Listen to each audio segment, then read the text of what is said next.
Hello Matholics, welcome to Nivan math academy. अगर अब तक आपने चैनल को लाइक शेयर एंड सब्सक्राइब नहीं किया है तो please like share and subscribe. और आज का हमारे पास जो टॉपिक है वो है वेन डायग्राम।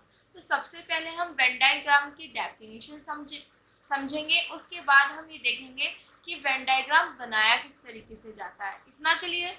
देखो, let A and B the sets represented as region in the plane. ठीक है, then the diagrams used to show relationship between A and B are called Venn diagram after the British mathematician John Venn। अब इन्होंने यहाँ पे क्या बोला है, जब हम वैन का अगर हम मीनिंग देखें, ये जो वैन है अगर हम इसको चेक करें तो सबसे पहले जो वैन है वो हमारे पास है ब्रिटिश मैथमेटिशियन जॉन वैन। ठीक है, इतना क्लियर है। उसके बाद जो वैन यूज किया गया है वो वेन डायग्राम के लिए यूज किया गया है, तो इसके बाद ये यूज किया गया वेन डायग्राम। पहले वैन यूज होता है जॉन वैन जो हमारे पास मैथमेटिशियन है उनके लिए। ठीक है, इतना क्लियर हो गया। तो ये लाइन तो इन्होंने यहाँ पे बोली है कि पहले जो वैन वर्ड है वो हमारे पास ब्रिटिश मैथमेटिशियन जॉन वैन के लिए यूज होता है। उसके बाद अगर वैन का हम यूज करते हैं तो वो हमारे पास वेन डायग्राम होता है। ठीक है, अब ये मेन चीज तो ये है कि वेन डायग्राम होता क्या है। देखो, मेरे पास दो सेट है ए एंड बी। मेरे पास दो सेट हो गए ए एंड बी। इनको मैं प्लेन में, इन सेट को मैं प्लेन में, जो इनके रीजन है, ठीक है, इसका भी कोई रीजन होगा सेट का, इसका भी कोई रीजन होगा, इनको मैं प्लेन में रिप्रेजेंट करती हूँ। ठीक है, तो इनके बीच के जो रिलेशनशिप है उसको शो करने के लिए जो हम डायग्राम यूज करते हैं उसी को हम बोलते हैं वेन डायग्राम। बात समझ आई?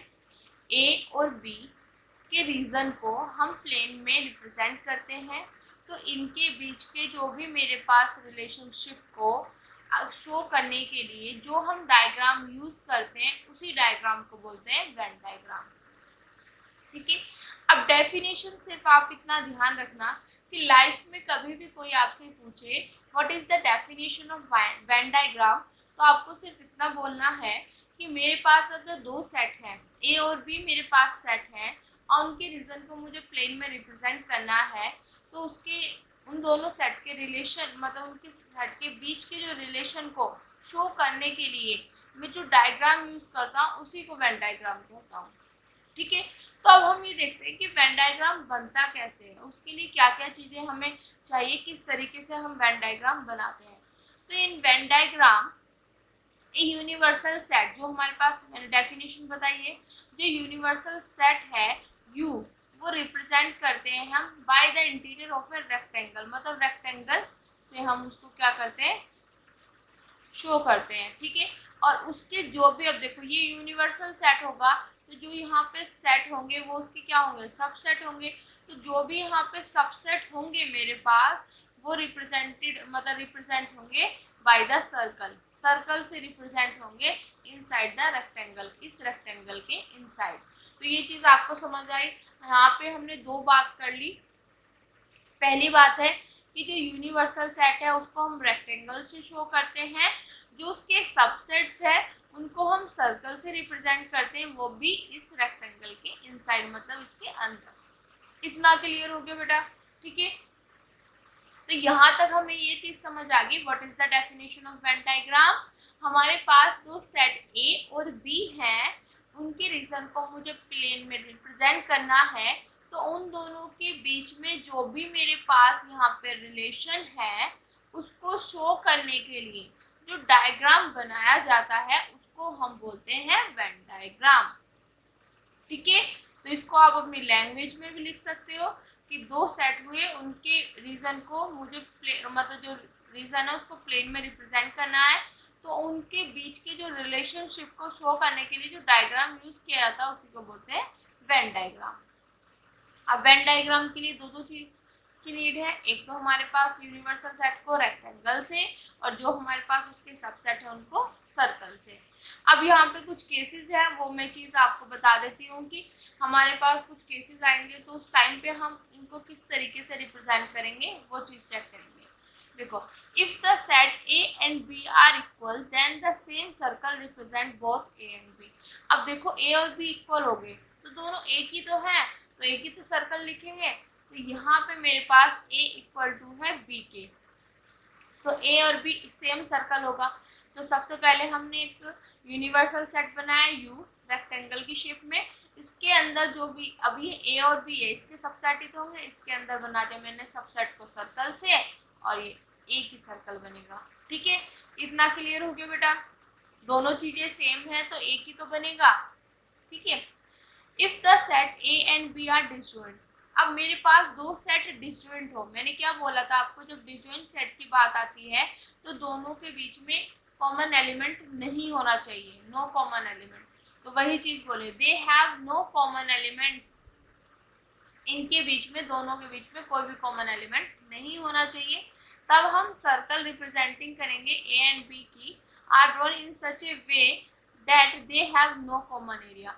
मतलब डिसजॉइंट सेट की बात कर रहे हैं, देखो ये तो हमारे पास हो गया इक्वल सेट के लिए कि जब दोनों के दोनों इक्वल हो, ये वाला हो गया मेरे पास डिसजॉइंट के लिए कि जब दोनों के दोनों डिसजॉइंट हो, मतलब दोनों के बीच में कोई भी कॉमन एलिमेंट ना हो, तब हम उसको किस तरीके से रिप्रेजेंट करते हैं कि उनके बीच में कोई भी कॉमन एरिया ना बचे। तो मेरे पास देखो सबसे पहले बनाएंगे यूनिवर्सल सेट। अब ए और बी मेरे पास यहाँ पे सेट है, तो इस यूनिवर्सल सेट के सबसेट होंगे, तो इनको हम बनाएंगे सर्कल से। अब देखो इनके बीच में कुछ भी कॉमन नहीं है, तो एक को यहाँ बैठा दो, एक को यहाँ बैठा दो, दोनों में कुछ मैच ही नहीं कर रहा तो अलग अलग है। ठीक है, ये हो गया डिसजॉइंट, एक यहाँ पे बैठा है, एक यहाँ पे बैठा। अगर एक दूसरे को कहीं पे कट करते इस तरीके से, कुछ इस तरीके से होता, कुछ इस तरीके से होता, तो हम कहते हैं कुछ कॉमन एरिया है। तो यहाँ पे अगर ये दोनों डिसजॉइंट सेट है तो इनके बीच में कोई भी कॉमन एरिया नहीं होना चाहिए। तो यहाँ पे अगर मैं इसको इसके साथ मिलाती तो कॉमन एरिया आता, जब अलग अलग बैठे हैं तो कोई भी कॉमन एरिया नहीं है। इतना क्लियर हो गया बेटा। अगला, if few element are common both in A and B then set A और B are in general representing figure, ये जो फिगर है इनमें है। अब देखो ये वाला कौन सा आया मेरे पास, ठीक है, यहाँ पे बोल दिया कि ए पूरा का पूरा मेरे पास बी के अंदर हो, मतलब ए का हर एक एलिमेंट बी का एलिमेंट हो, A is proper subset of B या A is subset of B. ठीक है, इतना क्लियर हो गया। या प्रॉपर सबसेट, यहाँ पे प्रॉपर मतलब पूरा का पूरा इसके अंदर जा रहा है। तो सबसे पहले यूनिवर्सल सेट बनाएंगे। ठीक है, अब ये दो मेरे पास सेट है तो ये इसके सबसेट होंगे, तो इनको भी हम सर्कल से बनाएंगे। पर किस तरीके से बनाएंगे सर्कल, जब इक्वल थे तो एक सर्कल बन गया, जब दोनों में कुछ कॉमन ही नहीं है, डिसजॉइंट है, तो वे अलग अलग बन गए।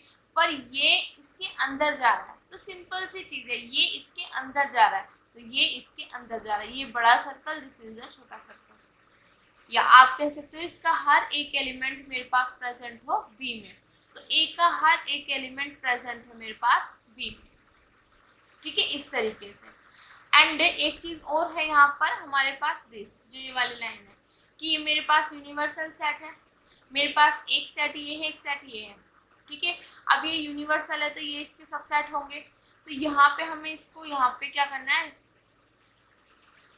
यहाँ पे बोला गया है कि कुछ एलिमेंट्स दोनों में कॉमन हो। तो अब देखो जब दोनों में कुछ एलिमेंट्स कॉमन है तो मतलब उनके बीच में कुछ कॉमन एरिया होगा। तो मेरे पास यहाँ पे जो कॉमन एलिमेंट्स है ना, वो देखो इस ए में भी आ रहे हैं और इस बी में भी आ रहे हैं। तो यहाँ पे इस वाले एरिया में मेरे पास सारे के सारे कॉमन एलिमेंट्स आएंगे, और यही हमारे पास इसमें और इसमें दोनों में कॉमन एरिया। कॉमन का तो आप जानते हो बेटा, इसमें भी हो और इसमें भी हो, दोनों में हो तो कॉमन एरिया बोलते हैं ना। तो ये वाला एरिया मेरे पास इस ए में भी है, इस बी में भी है, तो this is the common area. तो यहाँ पे कुछ जो फ्यू एलिमेंट्स हैं दोनों में है वो यहाँ पर आएंगे। ठीक है, तो इस तरीके से हम इनका वेन डायग्राम बनाते हैं। क्लियर बेटा। अब आगे देखो, यहाँ पे मैंने कुछ केसेस बनाए हैं बेटा, u और a इक्वल टू b। देखो हमने पहले पढ़ा था a सबसेट है b का, तो मैंने आपको बताया था इसके टू मीनिंग होते हैं मेरे पास। ठीक है, a सबसेट मतलब प्रॉपर सबसेट हो b का, या a इक्वल टू हो b, और आता था यहाँ पे। इसका मतलब क्या होता है, या तो ये या ये। ठीक है, और अभी मैंने आपको बताया है कि जब भी हम वेन डायग्राम बनाते हैं सबसे पहले रेक्टेंगल में एक यूनिवर्सल सेट बनाते हैं, ठीक है। यहाँ पे मैंने और है तो और लिख दिया, पहले इसका केस है फिर ये वाला केस है। अब मैंने अभी आपको बताया जब इक्वल होते हैं तो एक ही सर्कल आएगा ऑब्वियसली। जब दो दो चीज़ है, दोनों ही इक्वल है और उनको सर्कल से ही रिप्रेजेंट करना तो एक ही सर्कल से तो रिप्रेजेंट करूँगी मैं, ठीक है। अब ये सबसेट वाला, ये भी मैंने आपको बताया कि इसका हर एक एलिमेंट बी का एलिमेंट बन रहा है, मतलब ये इसके अंदर है, तो ये मेरे पास बी हो गया, ये इसके अंदर है, ठीक है। तो जब ए सबसेट है बी का तो हमारे पास दो जो वेन डायग्राम है दो यहाँ पे पॉसिबल होते हैं, ये इस तरीके से और एक इस तरीके से। इतना क्लियर हो गया बेटा। अगर ए सबसेट नहीं है बी का, इस केस में क्या होगा, ए सबसेट नहीं है बी का, तो यहाँ पे क्या होता है, इसके एलिमेंट मेरे पास मतलब सबसेट नहीं है, इसके एलिमेंट कुछ एलिमेंट ऐसे हैं, एटलीस्ट वन एलिमेंट ऐसा है जो ए में तो है पर बी में नहीं है। वन एलिमेंट मैंने क्यों बोला, एटलीस्ट वन, मतलब कम से कम एक, उससे ज़्यादा भी हो सकते हैं, ठीक है। और ये चीज़ें मैंने आपको कराई भी थी, ओके। तो यहाँ पे हमारे पास तीन केसेस आएंगे वेन डायग्राम शो करने के लिए कि जब मेरे पास ए सबसेट नहीं होगा बी का। पहला केस होगा कि ए का कोई भी एलिमेंट बी में ना हो, ठीक है। जैसे मैंने ले लिया एग्जाम्पल ले लेते हैं, ए इक्वल टू मैंने ले लिया 1 2 3, बी इक्वल टू ले लिया मैंने 4 5 6। अगर मैं बात करूं क्या ए सबसेट है बी का, हम ये चीज़ चेक करें, क्या ए सबसेट है, क्या ए सबसेट है बी का, ये चीज़ चेक करें तो हम कैसे करते हैं, इसका हर एक एलिमेंट बी का एलिमेंट बनना चाहिए। हम ऐसे तो पढ़ते हैं ए का हर एक एलिमेंट बी का एलिमेंट बनना चाहिए। तो 1 बिलोंग कर रहा है ए से, क्या 1 बी से बिलोंग कर रहा है, नहीं। 2 बिलोंग कर रहा है ए से, क्या 2 कहीं बी में दिखाई दे रहा है, नहीं। 3 बिलोंग कर रहा है ए से, क्या 3 मुझे बी में कहीं दिखाई दे रहा है, नहीं। तो मेरे पास ए का कोई भी एलिमेंट मुझे बी में दिखाई नहीं दे रहा है, तो इसलिए this is not a subset. तो पहला केस यही आ गया। देखो बेटा, तो यहाँ पर हमें क्या देखने के लिए मिला कि ए का कोई भी एलिमेंट मेरे पास बी में बिलोंग नहीं कर रहा, तो मतलब ये ए का कोई भी एलिमेंट बी में नहीं है, तो मतलब इनके बीच में कोई भी कॉमन एलिमेंट नहीं है। अब कॉमन एलिमेंट नहीं है तो मतलब कोई कॉमन एरिया नहीं है, तो जब कॉमन एरिया नहीं होते तो हम इनको अलग अलग लिखते हैं। इतना क्लियर हो गया। फिर सेकंड केस क्या होगा कि इसमें कुछ एलिमेंट कॉमन हो, इससे थोड़े से एलिमेंट, यहाँ पे तो कॉमन नहीं है बट यहाँ पे कुछ एलिमेंट कॉमन हो, तब क्या होगा, तब कैसे हमारे पास ये बनेगा, तब देखते हैं। मेन चीज़ है आप इनको सिर्फ एग्जाम्पल से रिलेट करते हैं तो ज़्यादा इजी हो जाता है। हमारा मेन ये है इसका, तो एक केस तो हमें मिल गया जब ये ए सबसेट नहीं होगा बी का, कब, जब मेरे पास ए का कोई भी एलिमेंट मेरे पास बी में ना हो। फिर हमने बोला कि ए के कुछ एलिमेंट और बी के कुछ एलिमेंट कॉमन होने चाहिए, तो 1 2 3 4 मैंने यहाँ पे ले लिया, बी मैंने ले लिया 3 4 5 6। तो मेरे पास यहाँ पे कुछ एलिमेंट क्या, मैं 3 4 ये कॉमन ले लिए मैंने कुछ एलिमेंट। तो अगर मैं देखूँ यहाँ पे क्या ये ए बी का सबसेट बनता है कि नहीं बनता, ये चेक करेंगे हम, ठीक है। इसको क्या करना, हमने चेक करना। तो चेक करने का तरीका क्या है, जो ए का एलिमेंट है वो हमेशा, जो ए के जितने भी एलिमेंट है वो सबके सब बी के एलिमेंट होने चाहिए। इसी तरीके से चेक करते हैं। तो हमने देखा यहाँ पे 1 ए का एलिमेंट है, क्या 1 बी में भी है, नहीं, नहीं है। 2 ए का एलिमेंट है, क्या 2 बी में है, नहीं है। 3 ए का एलिमेंट है, क्या 3 मेरे पास बी में है, यस, ये रहा यहाँ पे। यहाँ पे 4 ए का एलिमेंट है, क्या मेरे पास 4 बी का एलिमेंट होगा, यस। तो यहाँ पे क्या होगा बेटा, 1 2, तो मेरे दो एलिमेंट ऐसे हैं जो ए में तो हैं बट बी में नहीं है, पर ये मेरे पास क्या है, ए में भी है बी में भी है। तो हमें तो ये पता है कि अगर एक सिंगल एलिमेंट भी, हमें एटलीस्ट वन एलिमेंट भी ऐसा मिल गया जो ए में है बी में नहीं है, तो ए नॉट सबसेट ऑफ बी। तो इस केस में मेरे पास भी दोनों में कॉमन एलिमेंट से तो मतलब कुछ कॉमन एरिया होगा, तो मतलब 3, 4 मेरे पास यहाँ पे होंगे। तो इस केस में भी हमारे पास क्या होगा, ए सबसेट नहीं होगा बी। अब हमारे पास आता है ये थर्ड केस। फर्स्ट हो चुका है, सेकंड केस हो चुका है कि जब हमारे पास ए सबसेट नहीं बनेगा बी का। अब हम थर्ड केस देखते हैं, थर्ड केस में किस तरीके से है। ठीक है, अब देखो थर्ड केस में, पहले केस में क्या था कि इनके बीच में कोई भी कॉमन एलिमेंट नहीं था, मतलब दोनों के दोनों अलग थे, इसका एक भी एलिमेंट मेरे पास बी में नहीं था। फिर इसमें कुछ एलिमेंट बी में आए, ठीक है, ऐसे कि ए के कुछ एलिमेंट बी में आए और कुछ नहीं थे, मतलब कुछ कॉमन एरिया था, यहाँ पे कोई भी कॉमन एरिया नहीं था। अब यहाँ पे क्या हुआ कि जैसे यहाँ पे कुछ कॉमन एरिया था, यहाँ पे काफ़ी सारा कॉमन एरिया आया। अब देखो ये इसका मतलब दूसरी तरीके से हम कह सकते हैं कि B मेरे पास सबसेट बन गया A, कि B का हर एक एलिमेंट A के अंदर है। जैसे हम बोलते थे छोटा भाई और दिस इज बड़ा भाई, तो ये मेरे पास बड़ा हो गया, ये छोटा हो गया। ठीक है, तो इस चीज़ में इसका ये डायग्राम है। तो इस केस में भी मेरे पास एक सबसेट नहीं है बी का।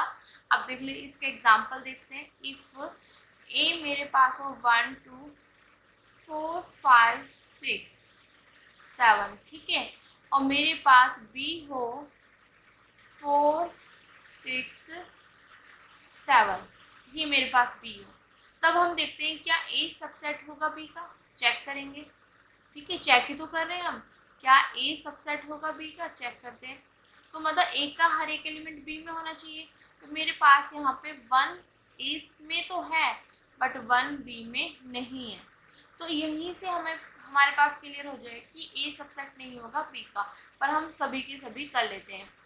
2 मेरे पास ए में तो है पर 2 नहीं है बी में।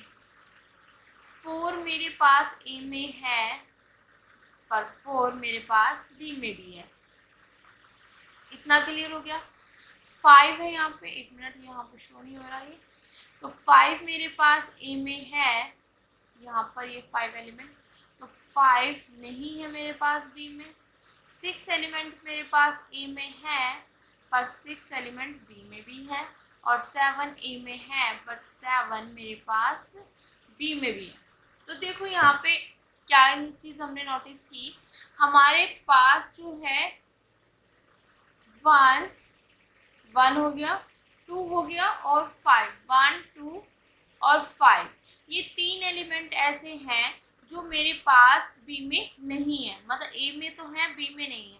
पर हमारे पास सबसेट ना होने की क्या होती है कि कम से कम एक एलिमेंट ऐसा मिल जाए जो ए में है बी में ना हो, तब भी इसका सबसेट नहीं बनेगा। यहाँ पर तो हमें 3 मिल रहे हैं।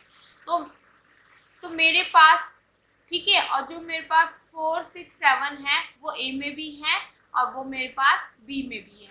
ठीक है, तो यहाँ से एक चीज़ तो आपको क्लियर होगी कि ये वाला केस भी मेरे पास क्या बन रहा है, सबसेट नहीं होगा। ठीक है, या दूसरी तरीके से आप चेक करोगे तो मेरे पास बी सबसेट है ए का। कैसे, बी का हर एक एलिमेंट मेरे पास ए में मौजूद है। कैसे, अगर मैं 4 की बात करूँ बी में है ए में भी है। ठीक है, 6 की बात करूँ बी में भी है और बी का तो एलिमेंट है ये ए में भी है। और 7 की बात करूँ बी में है और ये ए में भी है। तो बी का हर एक एलिमेंट मेरे पास ए में प्रेजेंट है, तो ये मेरे पास बी सबसेट हो जाएगा ए का। तो यही चीज़ मैं आपको बोल रही थी कि ये बड़ा, ये छोटा, दिस इज द बड़ा, तो ये बड़ा सर्कल, दिस इज द छोटा सर्कल। ठीक है, बड़ा भाई छोटा भाई, इस तरीके से। तो आपने यहाँ पे 3 केस नोटिस किए जब मेरे पास दोनों में कुछ भी कॉमन ना हो, फिर कुछ कॉमन हो पर यहाँ पे इससे ज़्यादा कॉमन हो, मतलब एक सेट दूसरे में कंटेन हो रहा हो। तो यहाँ पे बी कंटेन हो रहा है ए में, बट यहाँ पे ए सबसेट नहीं है बी का। इतना क्लियर हो गया। तो यहाँ पे हमारे पास 3 केसेस थे कि ये सबसेट नहीं होगा बी का। पहले कि इसका कोई भी एलिमेंट, एक भी एलिमेंट बी में ना हो, फिर कुछ एलिमेंट बी में हो, फिर मेरे पास मतलब यहाँ पे बोले मतलब 2 एलिमेंट बी में, मतलब कुछ एलिमेंट, कुछ पोर्शन कॉमन हो, ठीक है, इसमें हो। पर यहाँ पे इसका मतलब क्या है कि मेरे पास मैक्सिमम तो बी में हो बट कुछ एलिमेंट ना हो, मतलब मैक्सिमम बी में है। देखो यहाँ पे अगर मैं बात करूँ यहाँ पे जैसे 4 6 में 3 3 आगे, अगर मैं यहाँ पे 8 ले आती हूँ तो 8 नहीं है प्रेजेंट। ये 3 केसेस हमारे पास यहाँ पर है कि दोनों के बीच में मतलब कुछ भी कॉमन ना हो, फिर थोड़ा सा पोर्शन कॉमन हो, फिर तीसरा केस है कि मतलब वो अगर मैं ये देख रही हूँ कि ए सबसेट नहीं है बी का, तो इसका मतलब बी कंटेन हो रहा होगा ए में। ठीक है, तो 3 केसेस यहाँ पर आगे। या आप दूसरे तरीके से देख सकते हो कि ए का कोई भी एलिमेंट बी में ना हो, ए के कुछ एलिमेंट बी में हो, और ए के मैक्स मतलब काफ़ी ज़्यादा एलिमेंट हो इन बी में। ठीक है, इतना क्लियर हो गया। तो आई होप ये चीज़ आपको अच्छे से समझ आ गई होगी और आज का लेक्चर आपको अच्छे से समझ आया होगा। अगर आपको मेरी वीडियोस मेरे लेक्चर्स पसंद आ रहे हैं तो please like share and subscribe और उन बच्चों तक जरूर पहुंचाएं जिनको इनकी नीड है। Thank you so much.